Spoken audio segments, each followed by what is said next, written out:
مساء الخير على الجميع. اليوم اريد احكي عن موضوع كلش مهم وهو وسائل النقل في المانيا. شنو وسائل النقل في المانيا؟ يعني هذا الموضوع شوي مبهم لهوايه ناس، وانا اليوم راح انطيك شرح تفصيلي على وسائل النقل في المانيا.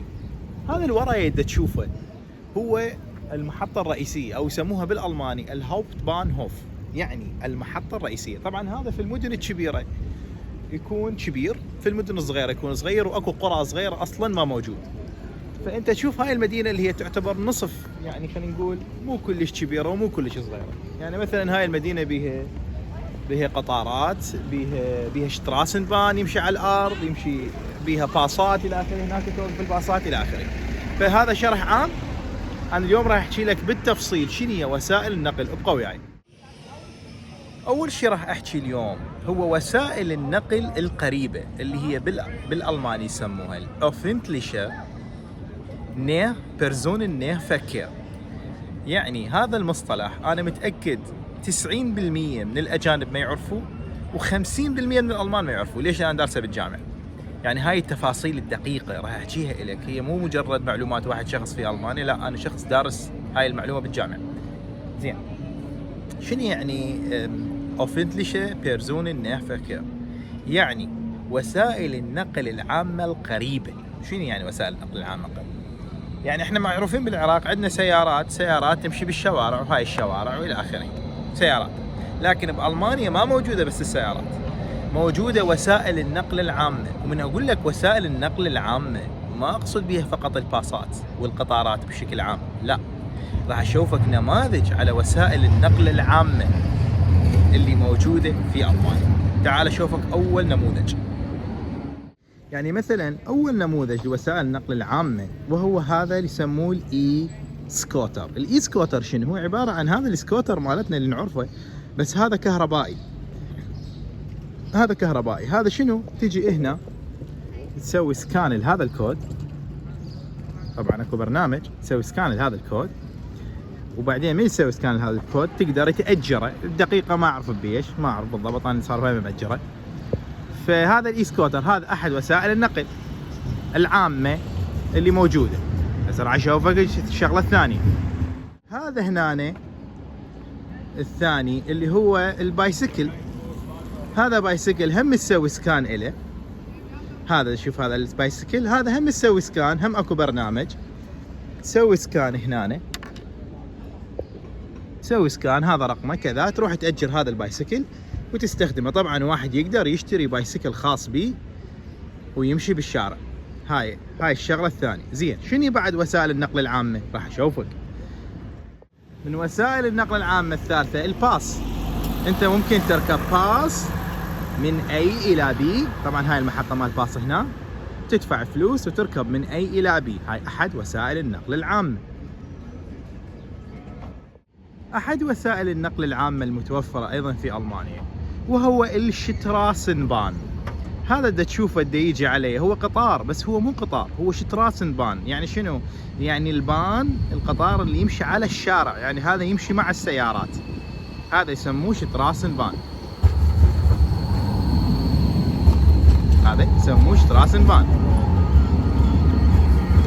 هنا نشوف البايسكلات، شلون الناس عايفه بايسكلاتها قدام المحطه الرئيسيه.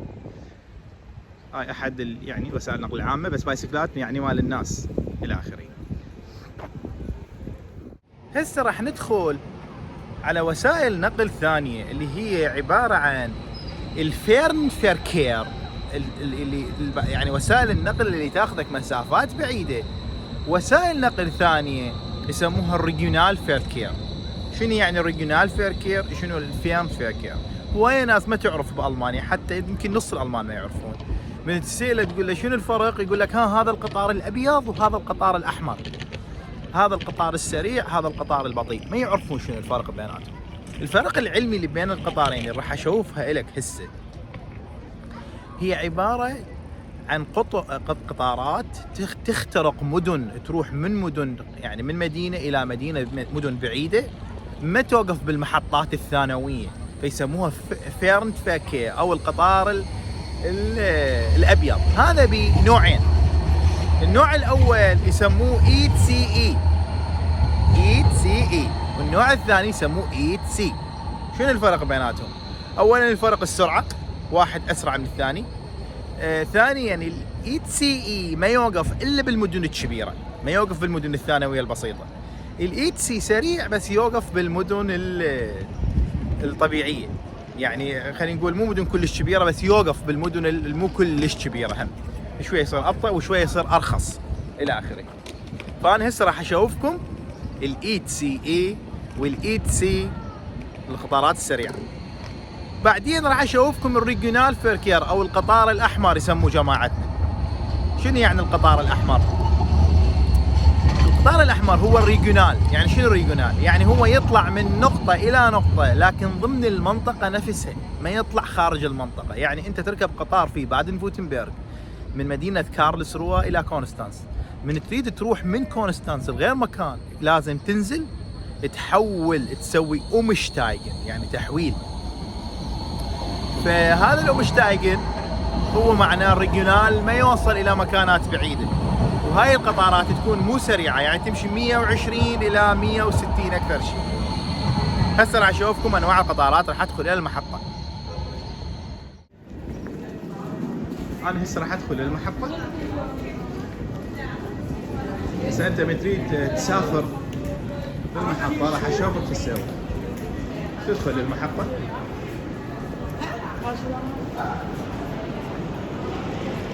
هنا باوع بالمحطة.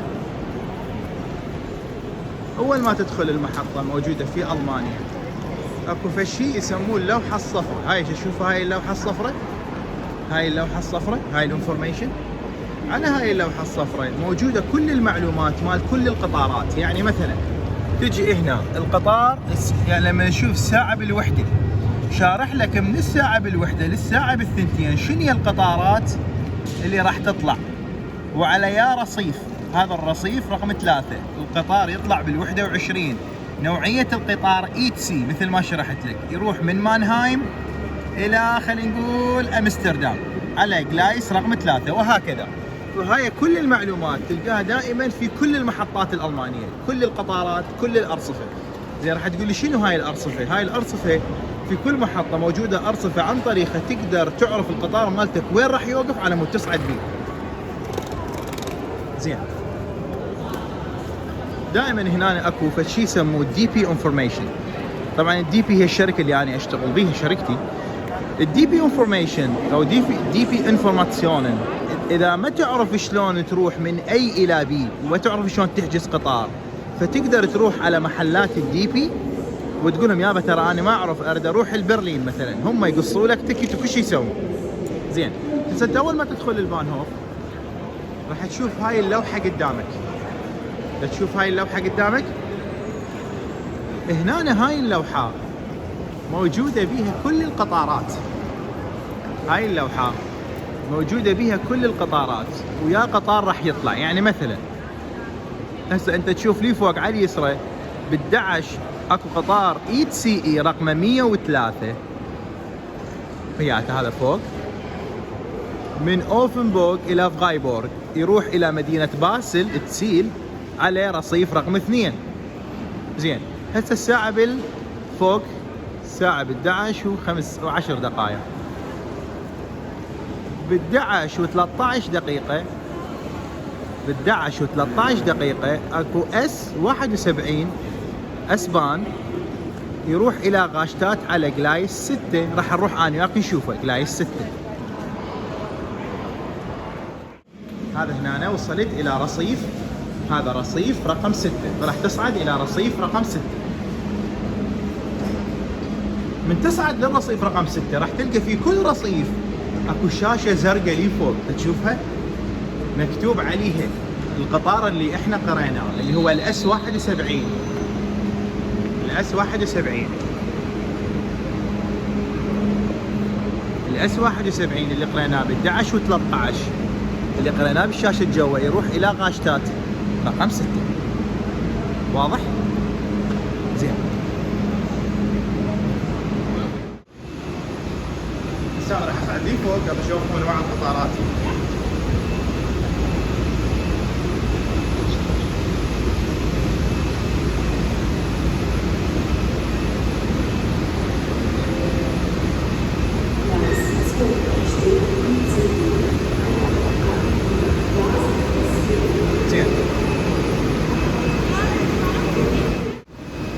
القطار الابيض هو القطار السريع اللي يسموه القطار السريع.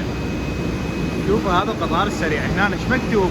مكتوب ECE 103 يروح الى مدينة بازل السويسرية، يطلع مدينة كارلسروه.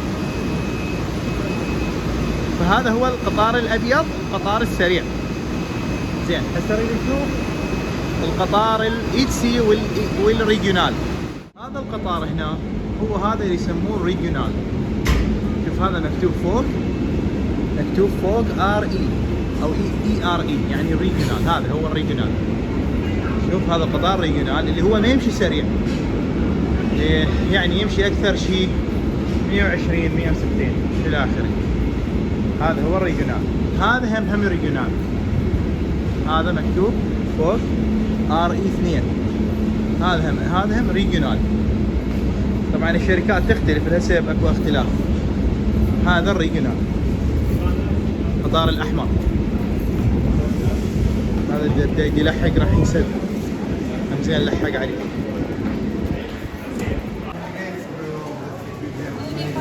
هسه راح اعلمك، راح اروح اوديك للماكينه واعلمك شلون تشتري تيكت من الماكينه. خليك وياي.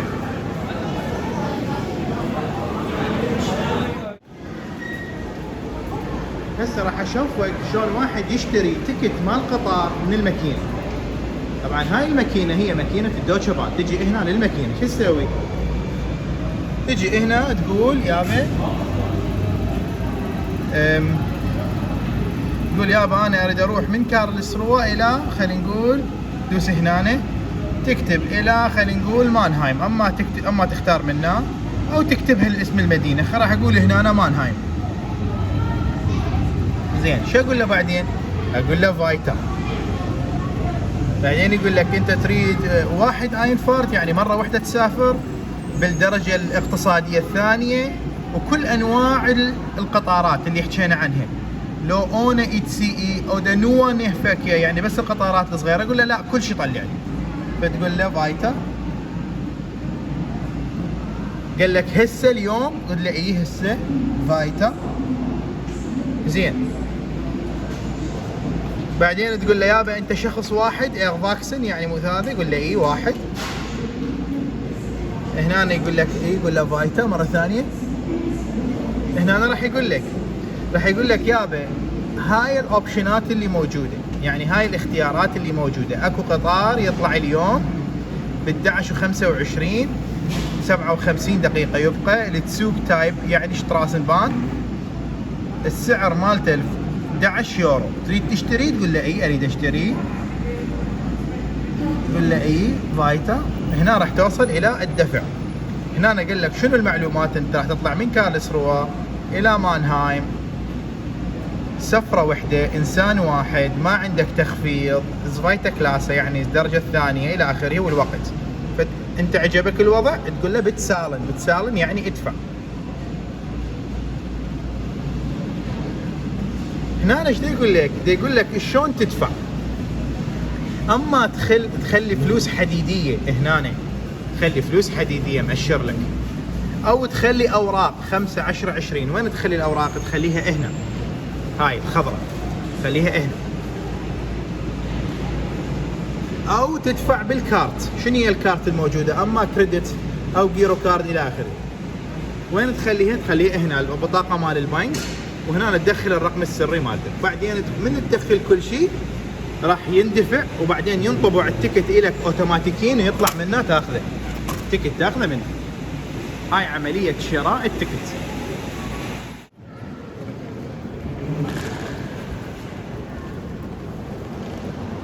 زين انا هسه تقريبا، طبعا هاي المحطه دائما تكون بها محلات، يكون بها اكل. انا هسه تقريبا شرحت لك عن كل وسائل النقل في المانيا وانواعها، وشلون تشتري تيكت وش تسوي الى اخره. هاي نظره عامه. الشغله الوحيده اللي ما حكيت عنها، وهي السيارات. السيارات كلها تعرفوها، سياره تركب سياره الى اخره. هنا خطوط النقل مال السيارات كلش رائعه وعظيمه. الانفراستراكشر مالتها كلش قوي.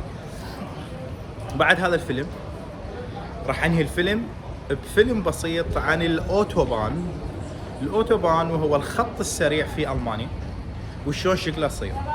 هاي كل التفاصيل شرحت لك اليوم وسائل النقل كلها الالمانيه تقريبا. على مود من تجي لالمانيا وتفكر تجي لالمانيا، هنا يكون لك مرجع على مود تعرف شلون تتحرك من نقطه A الى نقطه B. تحياتي.